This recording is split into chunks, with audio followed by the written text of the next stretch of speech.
बोलो गणपति भगवान की जय।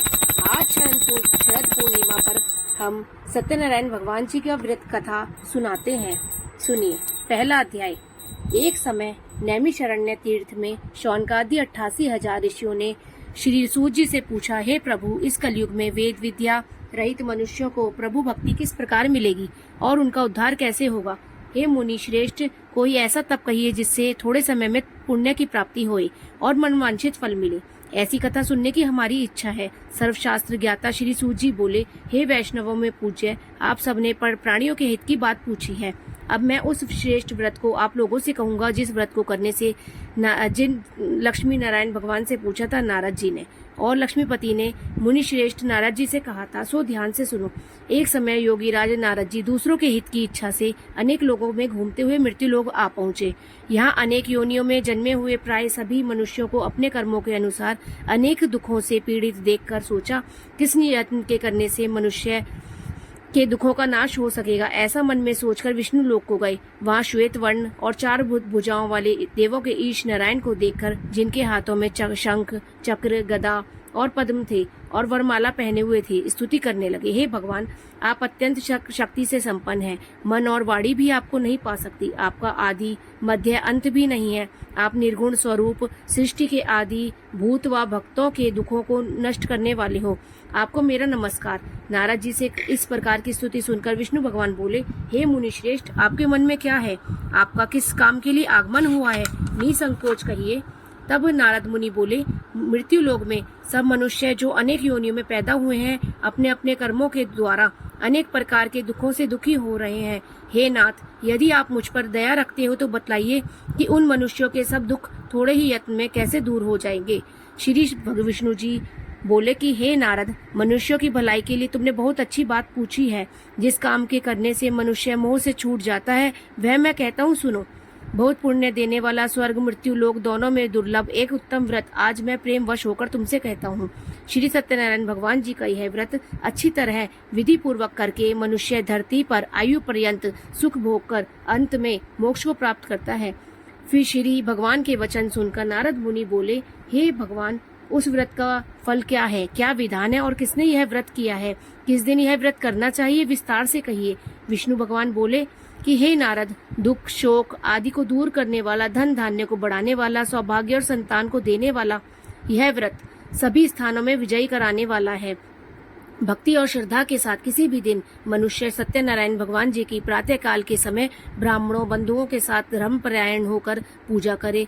भक्ति भाव से नैवेद्य, केले का फल, शहद, घी, दूध, गेहूं का आटा सवाया लेवे और सब पदार्थों को भगवान के अर्पण कर दे तथा बंधुओं सहित ब्राह्मणों को भोजन कराए।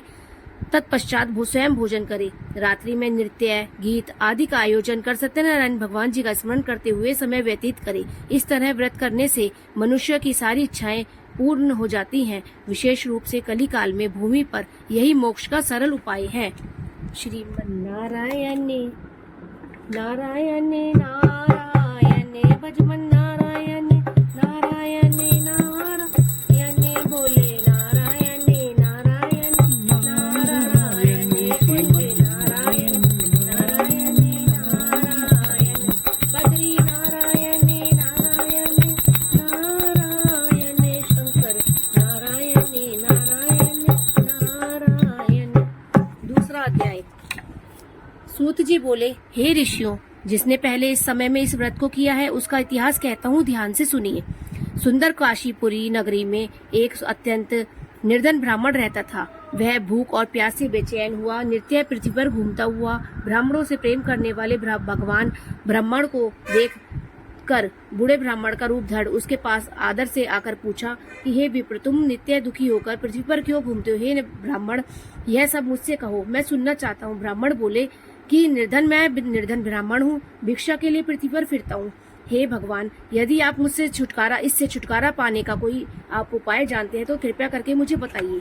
वृद्ध ब्राह्मण बोला कि हे विप्र, सत्यनारायण भगवान मन वांछित फल देने वाले हैं, इसलिए तुम उनका पूजन करो, जिसके करने से मनुष्य सब दुखों से मुक्त हो जाता है। ब्राह्मण को व्रत का सारा विधान बतलाकर बूढ़े ब्राह्मण का रूप धारण करने वाले सत्यनारायण भगवान अंतर्ध्यान हो गए। जिस व्रत को वृद्ध ब्राह्मण ने बतलाया मैं उसको करूंगा। यह निश्चय करने पर उसे रात में नींद भी नहीं आई। वह सवेरे उठ सत्यनारायण जी के व्रत का निश्चय कर भिक्षा के लिए चला। उस दिन उसको भिक्षा में बहुत सा धन मिला, जिससे बंधु बांधवों के साथ उसने सत्यनारायण भगवान जी का व्रत किया। इसके करने से वह ब्राह्मण सब दुखों से छूटकर अनेक प्रकार की संपत्तियों से युक्त हुआ। इस समय से वह ब्राह्मण हर मास व्रत करने लगा। इस तरह सत्यनारायण भगवान जी के व्रत को जो करेगा वह मनुष्य सभी दुखों से छूट जाएगा। इस प्रकार नारद जी से सत्यनारायण भगवान जी का यह किया हुआ व्रत मैंने तुमसे कहा है, हे विप्र, अब मैं और आगे क्या कहूँ। ऋषि बोले कि हे मुनि श्रेष्ठ, संसार में इस ब्राह्मण से सुनकर किस किसने यह व्रत किया है वह मैं सुनना चाहता हूँ। इसके लिए हमारे मन में जिज्ञासा है। सूजी बोले, हे ऋषि मुनियों, जिसने यह व्रत को किया है वह सब ध्यान से सुनो। एक समय वह ब्राह्मण धन और ऐश्वर्य के अनुसार बंधु बांधवों के साथ व्रत करने के लिए तैयार हुआ। उसी समय एक लकड़ी बेचने वाला बूढ़ा लकड़हारा वहां आया और बाहर लकड़ियों का गट्ठा रखकर ब्राह्मण के मकान में गया। प्यास से दुखी लकड़हारा उनको व्रत करते देखकर ब्राह्मण को नमस्कार कर कहने लगा, आप यह क्या कर रहे हैं और इसके करने से क्या फल मिलता है, कृपया करके मुझे बताइए। ब्राह्मण ने कहा, सब मनुष्यों को मनोकामनाओं को पूर्ण करने वाला यह सत्यनारायण भगवान का व्रत है। इसकी कृपा से मेरे यहाँ धन धान्य आदि की वृद्धि हुई है। ब्राह्मण से इस व्रत के बारे में जानकर लकड़हारा बहुत प्रसन्न हुआ। चरणामृत ले प्रसाद खाने के बाद उसने अपने घर को गया। अगले दिन लकड़हारे ने अपने मन में इस प्रकार का संकल्प किया कि आज ग्राम में लकड़ी बेचने से जो धन मिलेगा उसी से सत्यनारायण देव का व्रत करूंगा। यह मन में विचार कर वह बूढ़ा ब्राह्मण लकड़ियां अपने सर पर रखकर जिस नगर में धनवान लोग रहते थे ऐसे सुंदर नगर में गया। उस दिन वहां पर उसे लकड़ियों का दाम पहले से चौगुना मिला।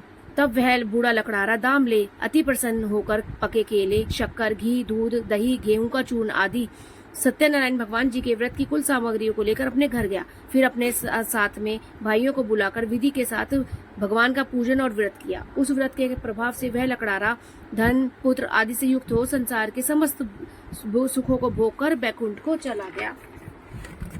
श्रीमन नारायण नारायण नारायण भगवान नारायण नारायण नारायण बद्री नारायण नारायण नारायण सत्यनारायण नारायण नारायण कुंज नारायण नारायण नारायण भोले नारायण नारायण नारायण बद्री नारायण तीसरा अध्याय। सूजी बोले, हे श्रेष्ठ मुनियों, अब मैं आगे कथा कहता हूँ, सुनो।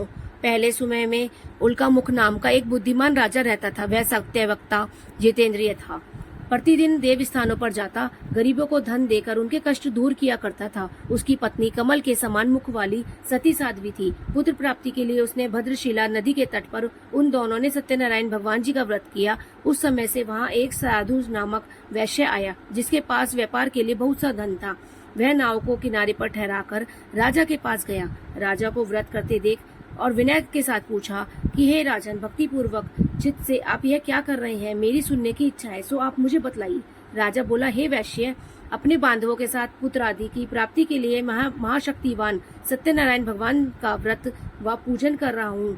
राजा के वचन सुनकर साधु आदर से बोला, हे राजन, इसके क्या विधान है और मैं भी इसकी कथा सुनूंगा कि और इसके व्रत को करने से क्या होगा।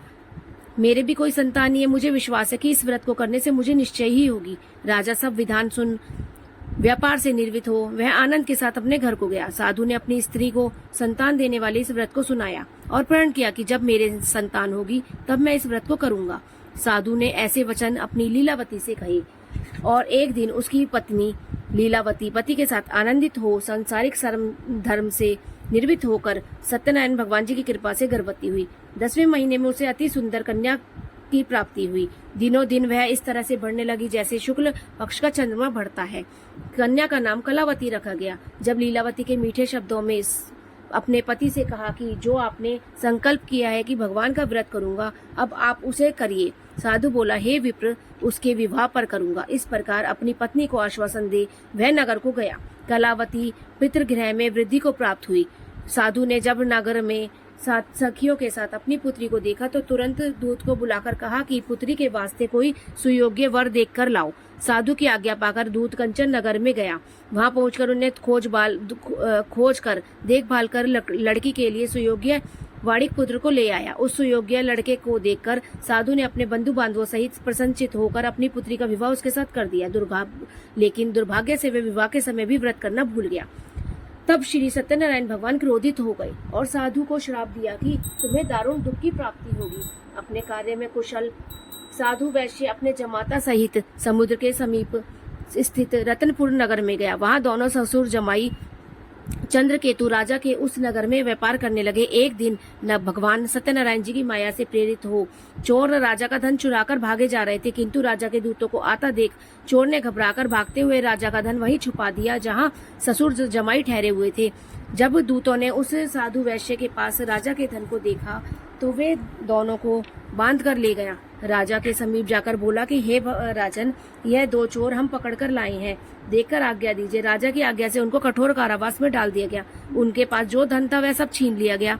सत्यनारायण भगवान जी के श्राप के कारण साधु वैश्य की पत्नी पुत्री भी घर पर बहुत दुखी हुई। उनके घर पर जो धन रखा था चोर चुरा के ले गए। शारीरिक और मानसिक पीड़ा, भूख प्यास से दुखी होकर अन्न की चिंता में कलावती एक ब्राह्मण के घर गई।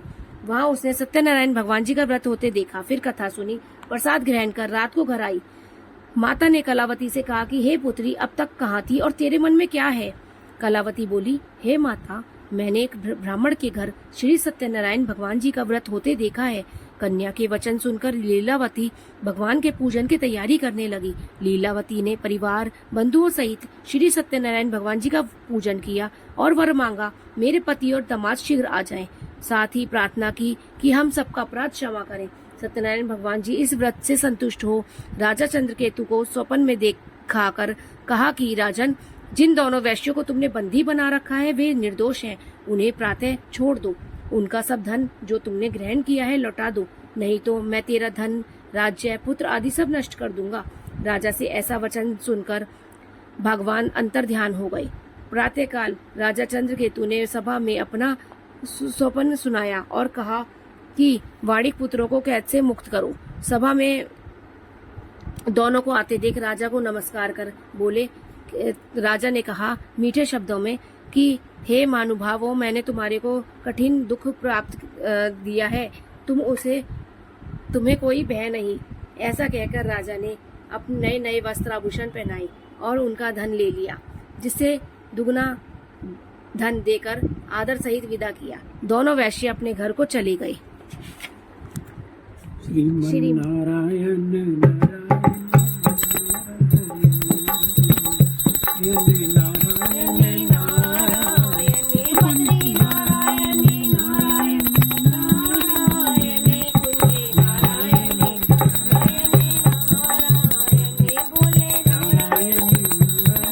चौथा अध्याय। सूत जी बोले, वैश्य ने मंगलाचार करके यात्रा आरंभ की और अपने नगर को चला।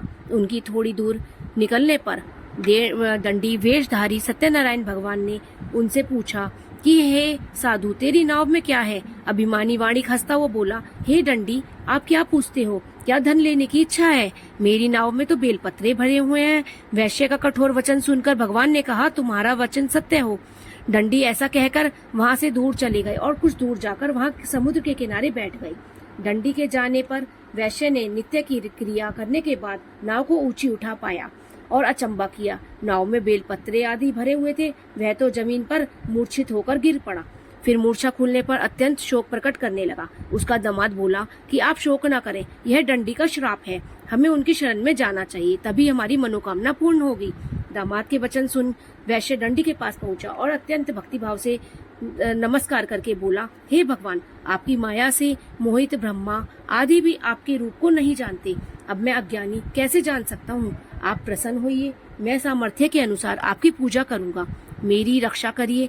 पहले के समान नौका में धन भर दो।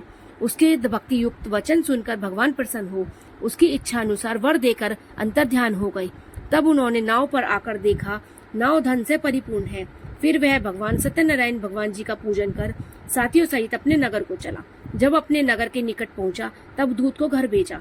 दूत ने साधु के घर जाकर उसकी स्त्री को नमस्कार करके कहा कि साधु अपने दामाद सहित इस नगर के समीप आ गए हैं। ऐसा वचन सुन साधु की स्त्री बड़े हर्ष के साथ सत्यदेव का पूजन कर स्त्री से कहा कि मैं अपने पति के साथ दर्शन के लिए जाती हूँ, तू कार्य पूर्ण करके शीघ्र आ जा। किंतु कलावती माता के वचनों को अनसुना कर प्रसाद छोड़कर पति के पास चली गई। प्रसाद की अवज्ञा के कारण सत्यदेव रुष्ट हो गए, उसके पति को नाव सहित पानी में डुबो दिया। कलावती अपने पति को ना देखकर रोती हुई जमीन पर गिर गई। इस तरह नौका को डूबा हुआ देख, कन्या को रोता हुआ देख साधु बहुत दुखी हुआ और बोला, हे प्रभु, मुझसे या मेरे परिवार से जो भूल हुई है उसे क्षमा करो। इसके दीन वचन सुनकर सत्यदेव प्रसन्न हुए और आकाशवाणी हुई, हे साधु, तेरी कन्या मेरे प्रसाद को छोड़कर आई है, इसलिए इसका पति अदृश्य हुआ है। फिर वह घर जाकर प्रसाद खाकर लौटे तो उसका पति अवश्य मिलेगा। ऐसी आकाशवाणी सुनकर कलावती ने अपने घर पहुंचकर प्रसाद खाया, फिर आकर पति के दर्शन किए। तत्पश्चात साधु ने बंधु बांधवों सहित सत्यदेव भगवान का विधि पूर्वक पूजन किया। उस दिन वह प्रत्येक पूर्णवासी को सत्यनारायण देव भगवान जी का पूजन करने लगा। फिर इस लोक का सुख भोग कर अंत में स्वर्ग लोक को गए।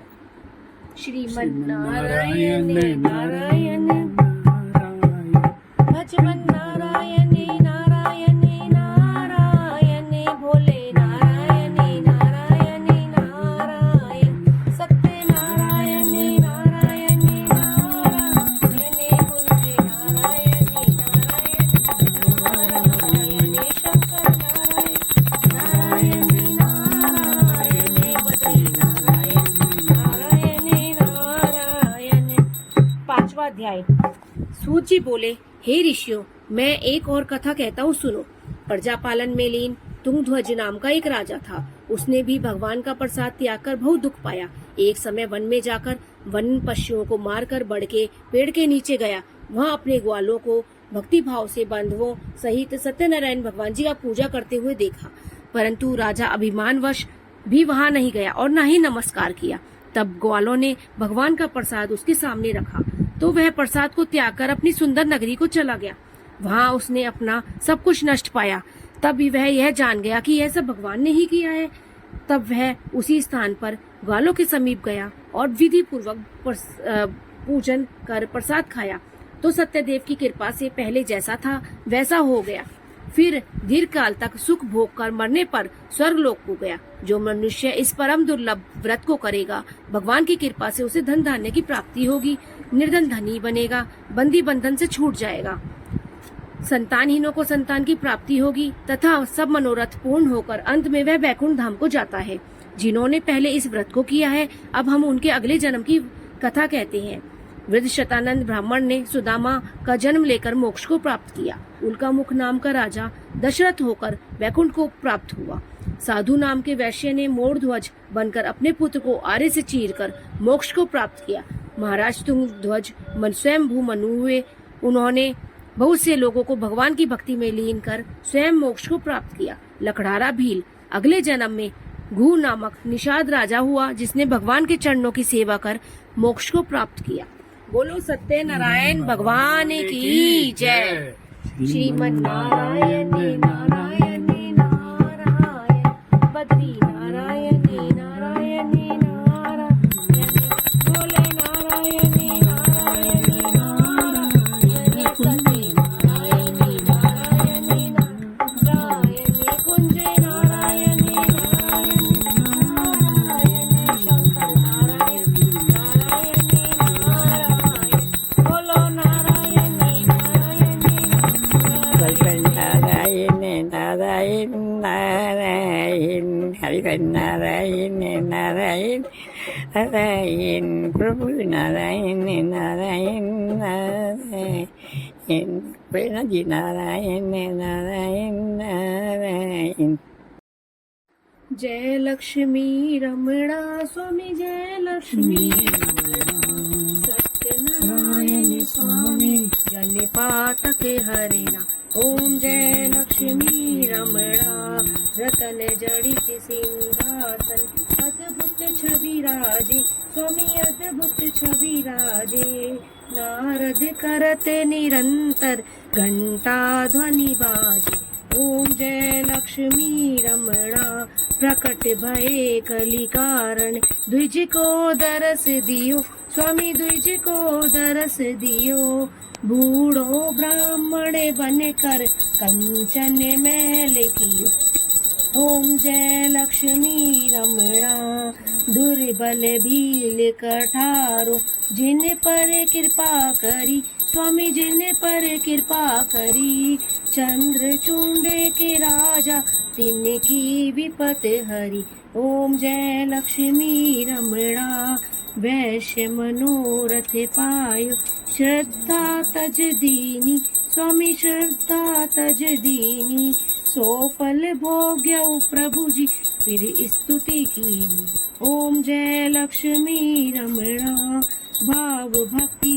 के कारण क्षण क्षण रूप धरो स्वामी क्षण क्षण रूप धरो श्रद्धा धारण कीनी तिनके काज सरो ओम जय लक्ष्मी रमणा ग्वाल बाल संगी राजा वन में भक्ति करी स्वामी वन में भक्ति करी मन वांछित फल दीनो दीन दयाल हरि ओम जय लक्ष्मी रमणा चढ़त प्रसाद सवायो कदली फल मेवा स्वामी कदली फल मेवा धूप दीप तुलसी से राजत सत्यदेवा ओम जय लक्ष्मी रमणा श्री सत्यनारायण जी की सो आरती जो कोई नर गावे स्वामी प्रेम सहित गावे कहते शिवानंद स्वामी कहते हरि हर स्वामी मन वांछित फल पाए ओम जय लक्ष्मी रमणा जय लक्ष्मी रमणा स्वामी जय लक्ष्मी रमणा सत्यनारायण स्वामी जन पातक हरि ओम जय लक्ष्मी रमणा